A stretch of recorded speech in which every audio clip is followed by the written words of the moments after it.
Well, good morning, church.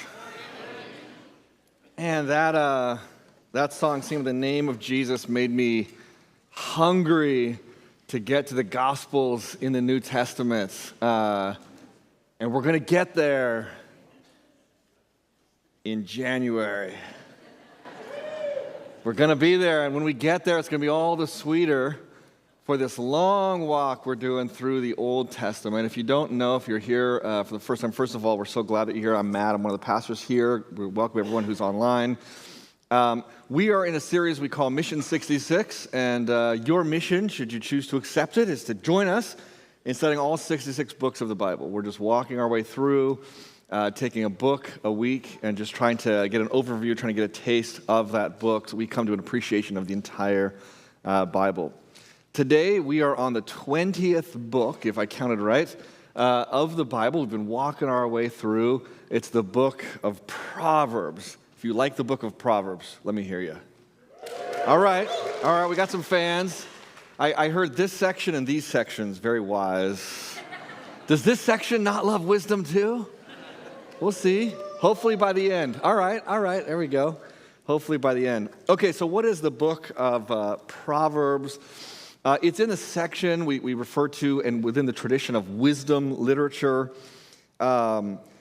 We looked at Job recently. We're coming to Ecclesiastes. This is all like part of the writings. Traditionally, people think of this as written by Solomon, the son of David, wisest of his age. The book itself attributes part of it to Solomon, others to just the wise, like collection of sages at the time. Also Agur and King Lemuel. So there's it's a work of multiple hands, less a single author book, more of like an anthology of wisdom that's gathered and handed down through the ages. Likely 3,000 years ago is the time of Solomon. So there's these what we think of as a traditional like proverb itself, kind of a bite-sized wisdom nugget. But it's also within a larger whole that has this whole build up to it. It says to us, tells us the purpose of it is to give wisdom, discipline, and prudence, skill for living in God's world. It's got kind of what we can think of as like a theme verse in 1:7. It says, "The fear of the Lord is the beginning of knowledge," and we'll come back to that. Now, if you opened the book of Proverbs to read it this week, you might be expecting you're going to see a bunch of just punchy one-liners, which is what we're going to see later in the book. But the book doesn't start that way. It starts off in chapters, the first 9 chapters, is more like a song about wisdom. Long, flowing poems. It's kind of in the voice of like parents pleading with a son to wise up. And in this poem, wisdom is personified as a woman who's calling out in the streets. And she has a rival named Folly, which is also calling out. And this son is going to hear these rival women calling to him, and he's really saying it matters a lot which voice that you hear. So there's this kind of song of wisdom early on. And then it's in chapter 10, and 10 through 29, those are the wise sayings that we normally think of as, okay, this is a proverb about all kinds of different topics. And then the last couple chapters are the sayings of Agur, the sayings of King Lemuel, and then there's this wife of noble character epilogue. So that's kind of a basic structure. But the book itself begins with this song about wisdom, on purpose, because what it's trying to accomplish is to get us to fall in love with wisdom and to want wisdom and crave wisdom before it starts to give us that wisdom. How many of you have ever had the experience of where you are trying to counsel someone who is in the process of making foolish decisions, and you clearly know you have some piece of wisdom to offer them, and you try, and it just bounces off of them? Anybody have that? Has anybody ever had kids before? Okay. Okay. We try. We're like, I can see that there's this one thing. If you could just get it into your head, it will help you so much. And just boom, boom, boom, boom, boom, just bounces right off. And so the Proverbs are like, first let me try to persuade you for a bunch of chapters that wisdom is a good thing and you should really seek it. And then if I've persuaded you after 9 chapters, here you go, boom, boom, boom, boom, boom. Here's some things to live by. That's kind of how it reads. Now, Proverbs, some of these books as we've gone through, I've realized, man, much less familiar. Like the book of Judges, I'm like, I don't think I ever preached that before, okay? Proverbs is something I've gone to over and over again.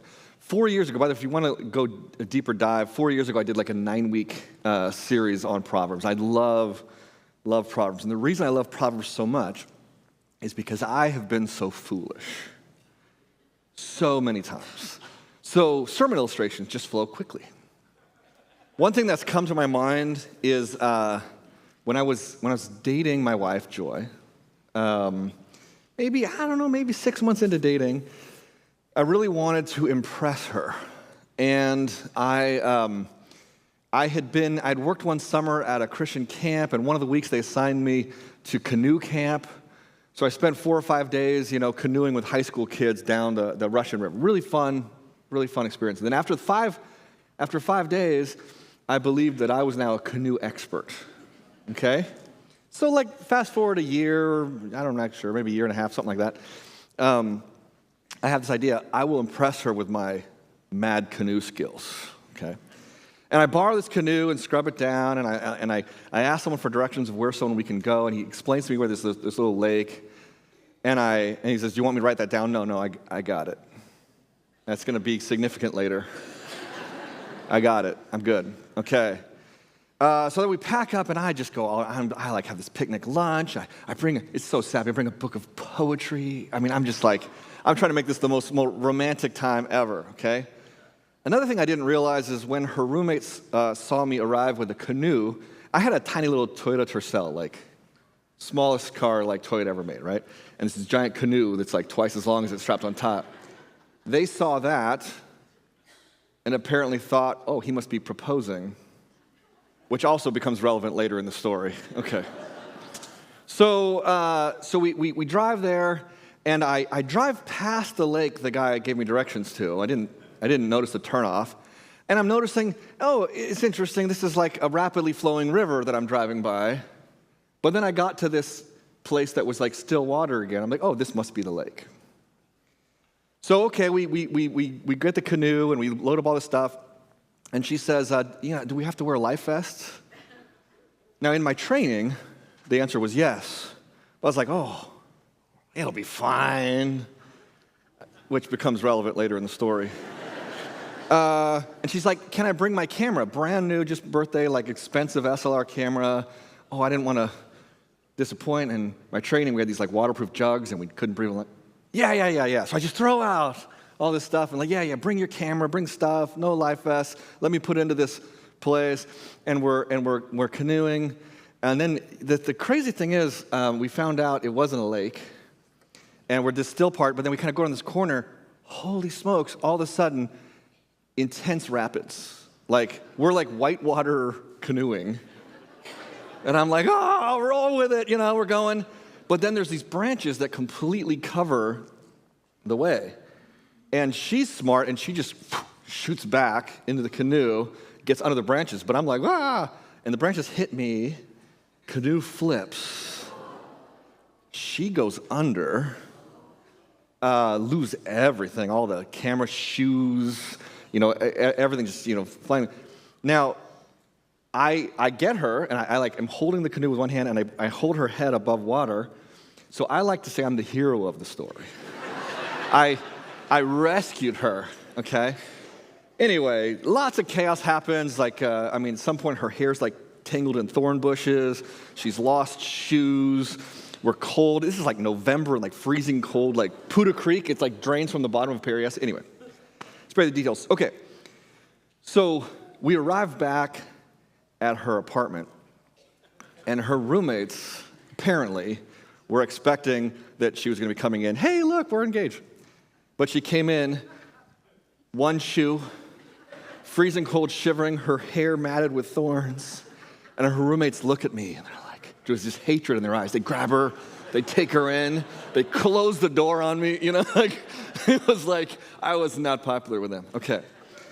So our disastrous canoe date, right? Everybody in Davis made fun of me for this for a long time. So we did get married, though, by the way. Okay, so it ended. But here's the point. Like, I made all that happen, right? I made a series of choices along the way, not writing down the instructions, not doing the life fest, not surveying the place, like over and over again.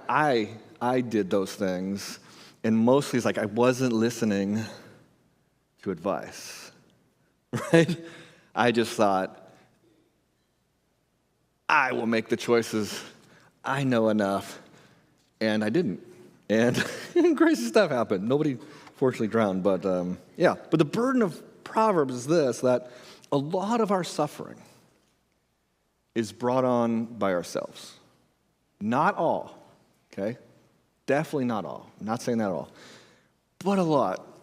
And Proverbs is a challenge for us to take seriously that at least some portion of our pain is from our own choosing. And it's a voice of like a parent to a kid saying, don't be an idiot, don't be a fool. Wise up, wise up.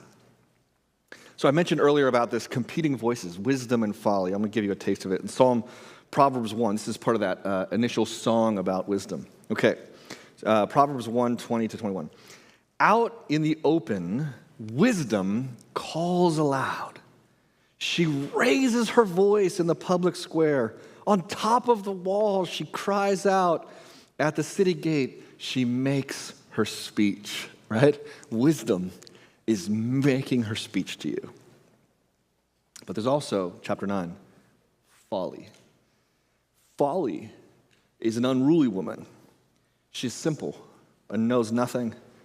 She sits at the door of her house on a seat at the highest point of the city, calling out to those who pass by, let all who are simple come to my house, right?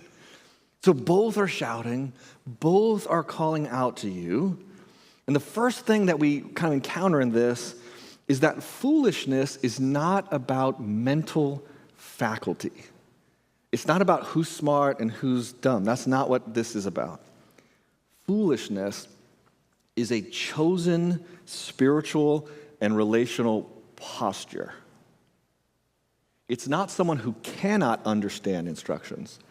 It's someone who refuses to listen to instructions. Listen to wisdom's complaint in Proverbs 1:24. Since you refuse to listen when I call to you, and no one pays attention when I stretch out my hand, since you disregard all my advice and do not accept my rebuke. There's these consequences that follow because we refuse the voice of wisdom. When my kids were younger, fortunately we are past this, but when they were younger and we would sit at the table, they would always, for some reason, rest their glasses. They drink and then they rest their glasses right on the edge of the table. Right on the edge. You guys ever see this before? Are you an edge person? Oh, Brian, I'm gonna move your glass. So they would put it right on the edge, sometimes on the corner. And I, as their dad, would just compulsively, just constantly, I need like 4 inches, at least 4 inches, okay? And they would like, oh, Dad, it's fine. I like it there. It's closer, I like to reach it. And they would just argue that they wanted to put their glass right on the edge. And I would just, You know why I did that? It's because I knew it was not gonna be fine. The bottom of my feet knows it's not always fine. Because sometimes it breaks and I clean it up and then I step on a piece I didn't see. So I have like bodily awareness that putting the glass right on the edge is not okay. And I'm just constantly trying. But they're like, no. Why is that? This is a point that Proverbs makes. Fools like their folly. They prefer comfortable delusions over truth, wisdom, and the fear of God. In 122, it says this, "How long will you who are simple love your simple ways? How long will mockers delight in mockery and fools hate knowledge?" Right? They love the simple ways and delight in mockery. They hate knowledge. It's not simply a matter of someone being like, well, I just thought that was the right way. It's, I wanted to think that was the right way. Think how many times we delude ourselves into thinking we are making impartial decisions, but actually we are just simply believing what we want to believe. Why do you think conspiracy theories are so popular in our world today? It amazes me how many people forward and post the most ridiculous things, clinging to them in face of all evidence to the contrary. Why does that keep happening? I think it's just because it's fun. It gives people a thrill to think that they're privy to some big secret, right? But as people who follow the truth, we want to follow the truth of God. We need to be as passionate about anyone else about knowing truth, sifting through all the garbage out there, doing research, facing uncomfortable truths. The one thing the fool consistently does in the book of Proverbs is that the fool sees rebuke as a threat.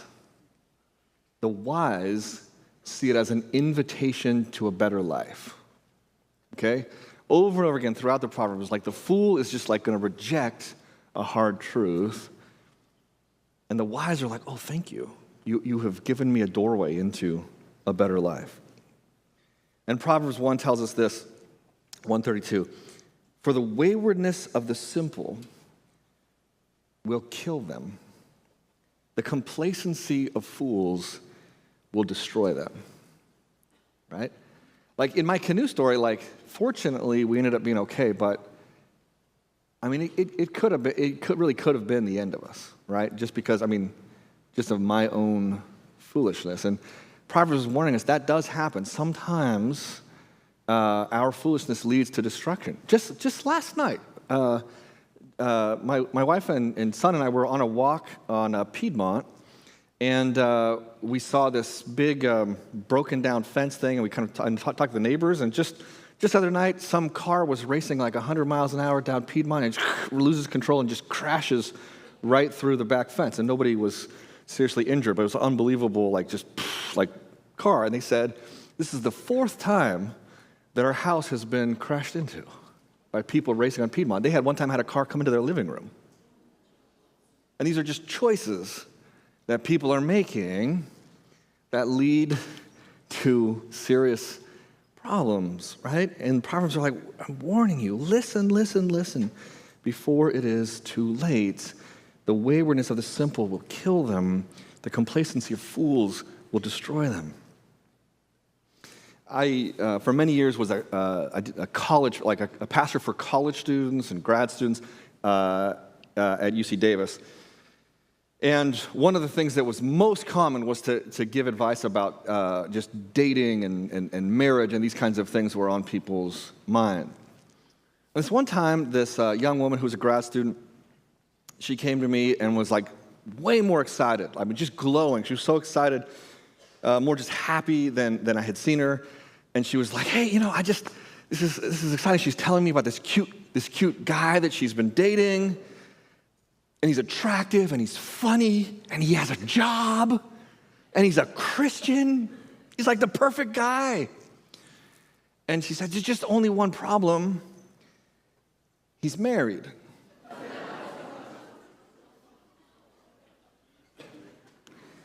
And she wanted to know, what did I think? What do I think? What do I think? And she's like, oh, no, but, but they're separated. They're separated. It's just I just didn't know about it. How long have you been dating? 6 months. Okay. All right, okay. All right, so So he lied to you about his marital status for the first 6 months of your relationship. She's like, yeah, no, but it's not just me. Like, he lied to his mom, too. His mom didn't even know that he had gotten married. So what do you think? What do I think? Yeah, she's like, you think that's like a yellow flag? No, I said, that's a red flag. Run! You need to run! That's my only advice to you. He lied to his mom and to you about his marital status all this time. Are you kidding me? Run! And she said, I think I'll ask around, get a second opinion. Okay. Was she earnestly seeking wisdom? Or was she shopping around for advice that she wanted to hear? I tell you, I've been in that kind of situation so many times. And it's so hard for me because in those moments, so many times when I say, run, they don't run from the danger. They run from me. Okay? They run from the voice that's trying to warn them that they're about to put themselves in a hard situation. The voice of folly is loud, strong, and persuasive, and everywhere. And the alternative voice of wisdom, you have to train yourself to hear. Because there's so much inside of you that will want to drown out the voice of wisdom. Let me go get a second opinion. I'm sure I can find someone to tell me to do this. Okay, what's a proverb? I mentioned it's a sort of a bite-sized wisdom nugget. A short, memorable, thought-provoking saying that hopefully could guide you in a moment of decision. That if you listen to it, it might spare you a world of trouble. It says that therefore everyone who wants to make better choices in life, right at the beginning, the first verses of the book of Proverbs, it says this: the Proverbs of Solomon, son of David, king of Israel, for gaining wisdom and instruction, for understanding words of insight, for receiving instruction in prudent behavior, doing what is right and just and fair. So a couple of Hebrew words I want us to understand. The first one, everyone say, chakma. You're supposed to spit more. Okay. But I won't have it. Please don't do it now. Okay. There's people in front of you. Okay, so this is the word wisdom. And it's not primarily just being like smart, like you have a lot of facts. It's like knowing what is right and just and fair, right? You have a sense of what is the right path to walk. But there's this other word, musar. Instruction or discipline. And it's both kind of, it's like, it has as part of it the moral chastening, the training to actually not just know the right path, but to do it. Wisdom is knowing the way, and the discipline is about actually walking that path. And the book of Proverbs is not just concerned with one, it's concerned with both, to know the way and to choose it. I know that I should get 7 or 8 hours of sleep every night. I know it. Believe it or not, I've actually taken classes that have walked me through the brain chemistry and research and become extremely persuasive to me that I should get a lot of sleep. After I took that class, I got a lot of sleep for about 6 weeks, and I became a sleep evangelist. And anyone I could get a hold of, I was walking them through the PowerPoint presentation about how important sleep is. And I was actually really happy and rested and creative, and like my life was going really a lot better. I was really disciplined about it for 6 weeks. That was about 10 years ago. And I honestly don't live the wisdom that I know. Why not? I mean, If you got the answer, I'm sure I'm going to get a bunch of emails. Everyone's going to fix me this week. But we all got to admit that in our lives, there's sometimes a gap between what we know and what we do. Am I right? Okay. Now, knowing and doing are two different things, and Proverbs wants both. So what do we do about the gap when there's a gap between what we know and what we do? So Proverbs already gives us its answer in that second word, musar. Discipline, training. You don't just think your way across the gap, you get trained one rep at a time. In addition to pastoring here, I also get to coach girls flag football at Milpitas High School, which, by the way, our season has started, and you're all welcome to a first home game this Friday night in the Milpitas High School Stadium, 7 p.m. Come on out. I promise I won't throw my clipboard at the ref if you're watching. Okay, so one of the things that I'm working on in kind of like the afternoon, evenings with these girls is just trying to get them to consistently catch the ball. Just catch that football, and it can be hard and challenging, okay? And I talk to them about proper form. Okay, use your eyes, and you're gonna have connected hands and the diamond formation, and then you're gonna like use the fingers as webbing. And I go through and I talk and I explain. I show them YouTube videos explaining it, right? But there's one. They learn these things so well that they could teach other people, just like I could teach people about how important sleep is, right? But how do you actually do it? The only path is through repetition. Tons and tons of intentional practice with good, honest feedback. And then over time, repetition, over time, you begin to get there. This is musar. This is the training and the discipline of Proverbs. Now, I just want to give this caveat. Something the Proverbs could not give us. It was written at least 1,000 years before the cross. So as Christians, we know we don't run these training reps alone. It's not just about gritting our teeth and willpower. God gives us the Holy Spirit inside of us. That's the coach on the inside doing heart-changing work. So we train hard and we lean on Christ and we lean on the Holy Spirit. Proverbs gives us a sort of a playbook, discipline to run the reps, but the Spirit changes our hearts. And in January, we're going to talk a lot about that. But now we're just focused on Proverbs. What can we learn from this book of Proverbs? And here's a really key verse in 1:7. The fear of the Lord is the beginning of knowledge, but fools despise wisdom and instruction. Another quick pastoral note here. The Proverbs make really confident general claims, like the diligent prosper, the wise are protected, the righteous flourish. And we need to understand this wisdom and generality is not like promises, like do this, you get that.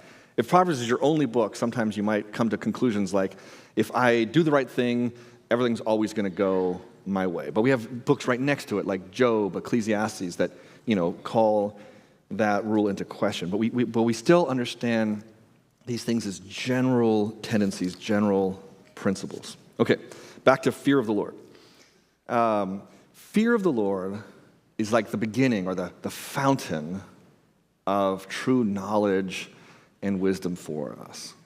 And I'm just going to take a minute for that word fear, yira in Hebrew. So that word, one of the things that I notice from when I was little is every time the fear of the Lord comes up, Christians are often quick to say, oh, it doesn't mean fear. It doesn't mean fear, right? It means awe, right? It means reverence. But it's a curious thing, isn't it, that all these years the Bible translators, who are just unbelievable scholars, keep translating it as fear. Why are all the Bible scholars so mistaken about this? Well, okay, they're not. And the reason is it really does mean fear. Even sometimes like terror. So that word, fear of God, it does have that word fear. It also contains the idea of awe and wonder. But there's a reason they don't just get rid of the word fear. And it's this. The part that I think we're trying to avoid is describing God as some kind of capricious, angry, like, I'm out to get you kind of thing. But that's not even like really what true fear is about. That's like fear of like a flawed character. I'm afraid because your character is bad. But this fear is, I'm afraid simply because you are great. You are majestic. You are strong. You are huge. So it's an appropriate sort of fear that has this awe and wonder attached to it. Something like you might have towards something that's, for example, if I go to the ocean, I say, whoa, look at the waves crashing. It's huge. It's powerful, right? Look at the ocean. I have some level of appropriate fear of it because I see that it's more powerful than me, but also this sense of awe and wonder. I was on with my extended family. We had this unbelievable experience. My dad's kind of retirement. We went to South Africa, and we went on a safari. And we were on this Jeep that had, I always imagined there'd be like some kind of cage to protect you from animals. But no, you're just in an open air. You're just on top of the Jeep, and it's just kind of like the size of the Jeep. The lions are scared because the Jeep is big. So they're like, as long as you don't get out of the Jeep, they won't kill you. Okay, that's what they tell you. And we just drove up and just parked. Can you guys just pretend that you're lions for a minute? Okay. This close to a bunch of lions. We just drove up, and we're just like sitting here on the Jeep. And I saw those lions, and I did not feel like I belonged there. What are we doing? Those are lions. Now, in my head, I've sometimes thought about like survival situations, and I'd even imagined, okay, what if a lion attacks me? And in my fantasy, I thought, I'll just get in a headlock, and I'll hold it so it can't bite me. I mean, like at some point, probably in my childhood, I thought of that. But then I looked at the lion, I'm like, yeah, no, I'm just dead. Like I saw a real one right there, with no zoo. I'm like, no way. I just have this unbelievable, it was fear and awe, like those were mixed together. I was like, that lion is way tougher than me. And I would just be completely helpless. I was like, hey, can we go? Let's get out of here. What are we doing here? Okay. It's a good thing to have a healthy fear of lions. It keeps you from trying to wrestle one.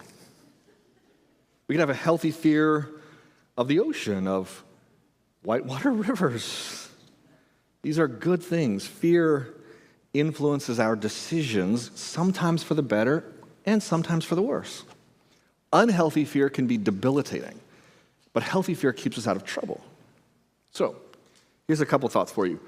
How do you know if the fear that you are experiencing is healthy or unhealthy fear?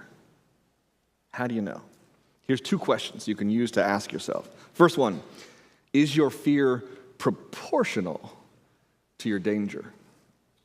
And secondly, does your fear improve your decisions? And if the answer to those is yes, then keep it. Maybe don't overcome that fear. We have a fear of heights, so we don't jump off a tall building. All right?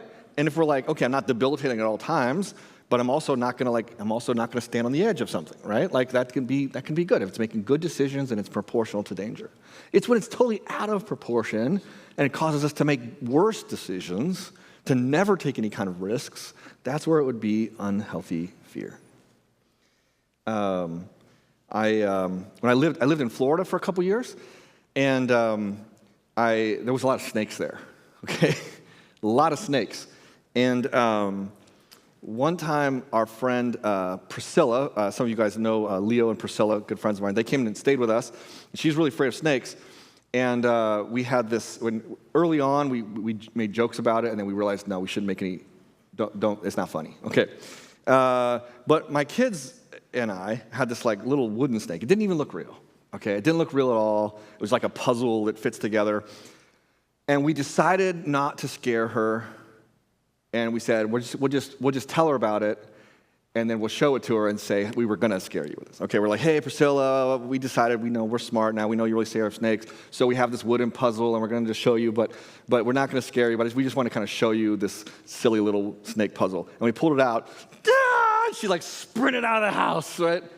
Like, okay, maybe that level of fear of snakes might be something we want to work on and not be quite that debilitating. Okay.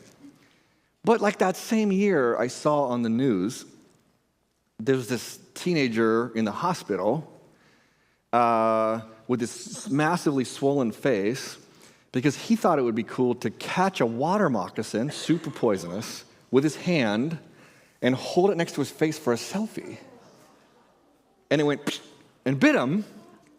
And then he was I'm sure he's okay, but he went through a really, okay, that guy needs more fear of snakes, right? Like, he needs to, take it seriously. Some people need less fear of the ocean. Some people need more fear of the ocean. Some people need less or more of various fears. We're also brought into this. We see, actually come from Psalm 14, fear of God. The fool says in his heart, there is no God, which captures so much of the spirit of Proverbs. The fool says there's no God, and specifically what it means there is no God who will hold me accountable. There is no God who sees my deeds. There is no God who can counteract my power. I can get away with whatever I want. But the wise remember that God is real and present and good and powerful and active. He's bigger than me. And I'm going to take that into account. How many of you're driving and you're very relaxed, you're listening to music and you're having a good time and maybe you're going a little fast, but all of a sudden you notice there's a police officer in your rearview mirror? How many of you change your driving habits at least a little? Anybody? I certainly do. It's the only time when I'm at 10 and 2. All right, it's the only time I'm exactly at the speed limit. I'm like, oh my gosh, is he still there?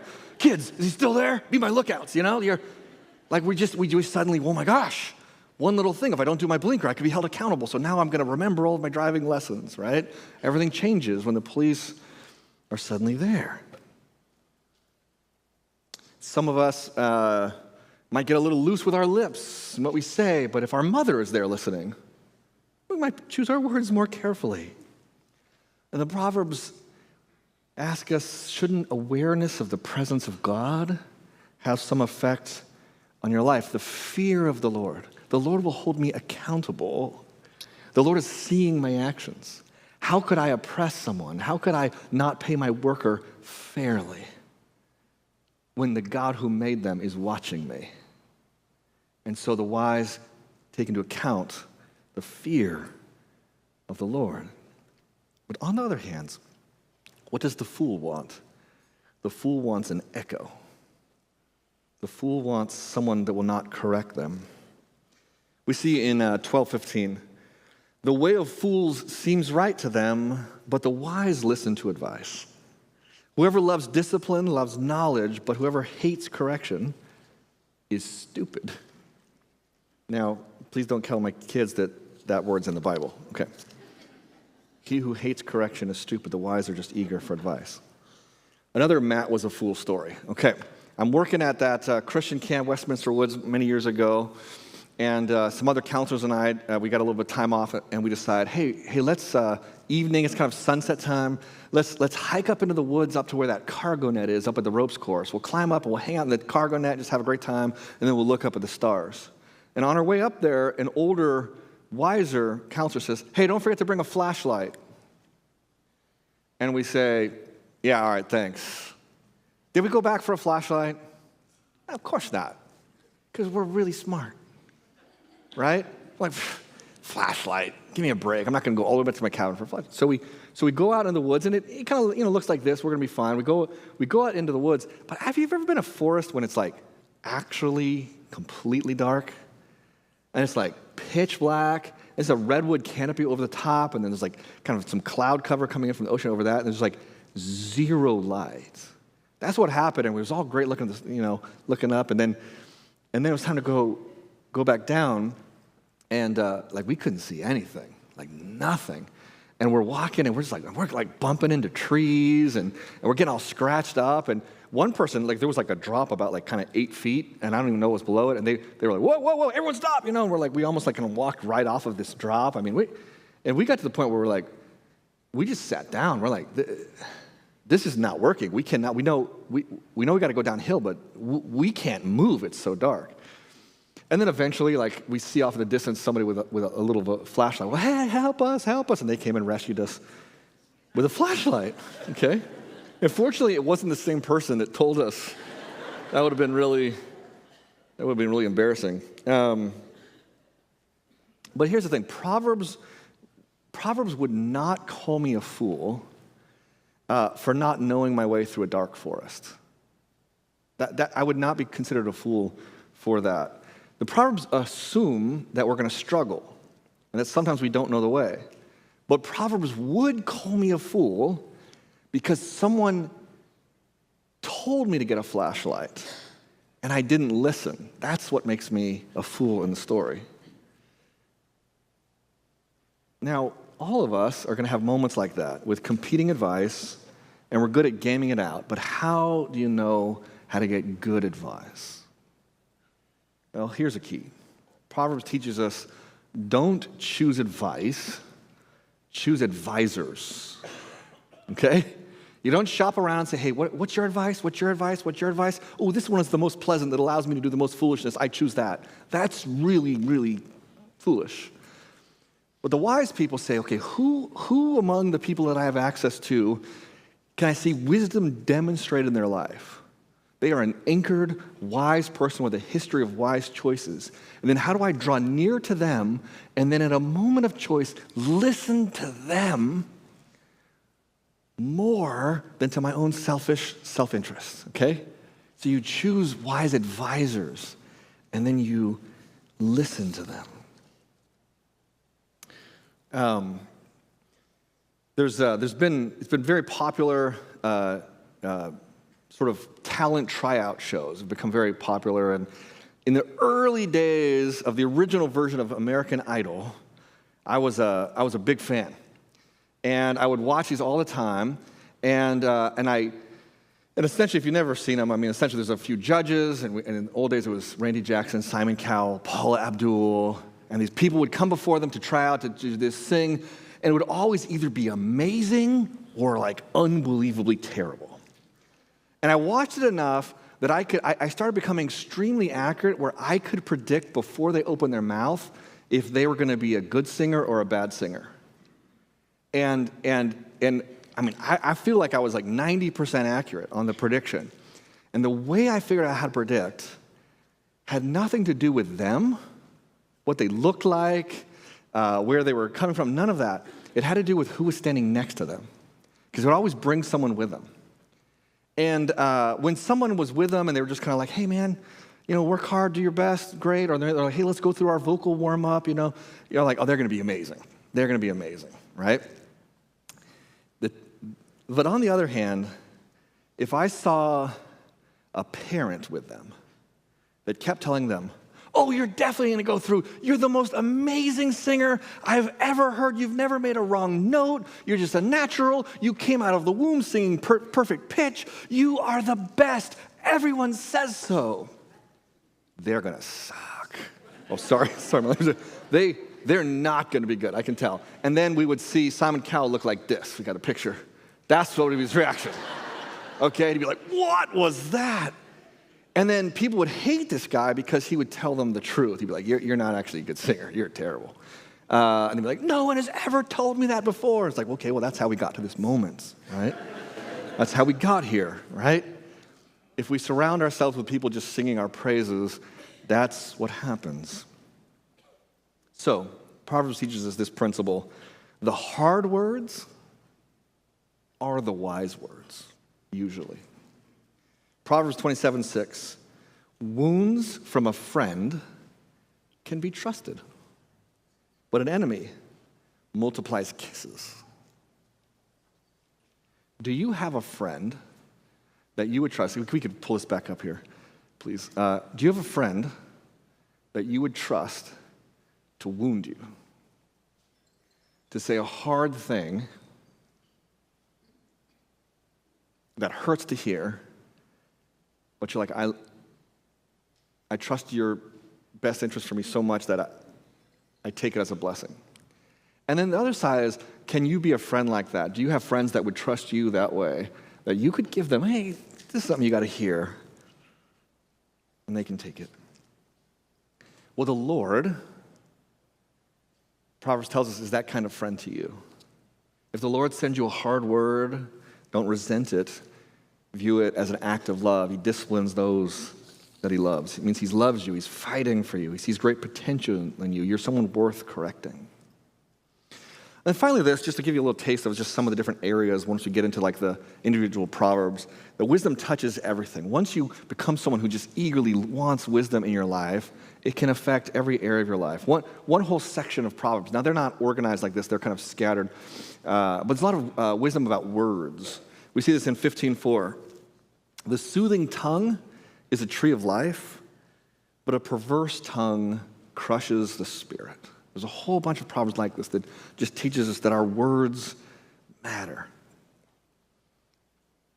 When I was a kid, we'd do chores outside, and my dad would sometimes say to me, "Matt, you are a hard worker." And when he told me that, I grew bigger, and I grew taller and stronger, and I became more of a hard worker. It became part of my identity. My dad thinks I'm a hard worker. That's who I am. Kids at the pool would tell me I'm too skinny, too white, my nose is too big, and when I'd hear that, okay, now I'm shrinking smaller. So we learn the power of words to give life or to take it away. Proverbs 16:24, gracious words are a honeycomb, sweet to the soul, healing to the bones. There's wisdoms about work, Proverbs about work. We tend to divide our work life and our spiritual life. I lead a Bible study over here. I fix leaky pipes for a living over here. But God cares about our works, and Proverbs holds it together. Proverbs gives us this comic relief character that just keeps coming up, called the sluggard, the slacker. And there's all kinds of jokes in Proverbs about the person that just won't get out of bed in the morning and has all different excuses, and they have metaphors for them. One of them is here, Proverbs 26:14. As a door turns on its hinges, so a sluggard turns on his bed. They're like, "Oh, are you being a door? Look at you. You're just this way, this way, this way, this." You never actually get up out of your bed. Another one is sluggards would make excuses for why they won't get out of bed and go to work in the day. And here's one, 22:13. The sluggard says, "Well, there's a lion outside. I might be killed in the public square. That's why I can't go to work today. There's a lion walking around," like making up excuses. And they just have things like that about the sluggard. But the Proverbs brings up that we're called to love people with our deeds. And if we're just lazy, we don't just hurt ourselves, we hurt other people who could benefit from our hard work. And it teaches us that our ordinary hard work matters to God because it can be a way to be blessing other people. Proverbs gives us wisdom about our wants. In 11:22, like a gold ring in a pig's snout is a beautiful woman who shows no discretion. There's a lot of Proverbs like this. It's very deeply suspicious of anything that's shiny or alluring. It distrusts all things bright and shiny, alluring and charismatic. It's saying that's often just a mirage, a facade. The more attractive, it's almost the more dangerous. Character is what matters. Wisdom, discretion, honesty. Seek those things. Folly always tries to sell you the surface. Wisdom asks for what's underneath. It's easy to judge a temptation that's not calling to us, but it's difficult to resist a temptation that's specific to us. And so the Proverbs speak to all these things, and there's a lot more categories than that. I encourage you to read it and just let it be part of your life and let it be part of guiding you. Words, wants, work. There's no corner of your life that wisdom does not teach. It's skills for life. And all of it starts with simply being aware of God. Maybe this foolish way would be fine if there was no God. But because of God, the greatest thing in the universe, and because he sees me, because he cares, because he's active in this world, I just am going to reorder all of my principles. I'm going to reorder my own decisions. Who do I listen to? Who do I not? And I live my life out of reverence for that great, wonderful Creator. If there's one thing you take away today, thirst for wisdom. It's a gift from the Lord. We'll just close with how it opens. For the Lord gives wisdom, and from his mouth come knowledge and understanding. Lord, we just thank you for this time in your word. And we just confess before you that probably all of us in this stretch of time have come to mind ways in which we have been foolish. And Lord, we confess before you that there's a gap between what we know and what we do. And we throw ourselves in your mercy. We thank you for Jesus. We thank you for the cross that makes up that gap. We thank you for the Spirit that teaches us and trains us and walks with us. We pray that you would empower us to live wise lives, to bless those around us, to hear hard words. Would you bless us and those around us in Jesus' name? Amen.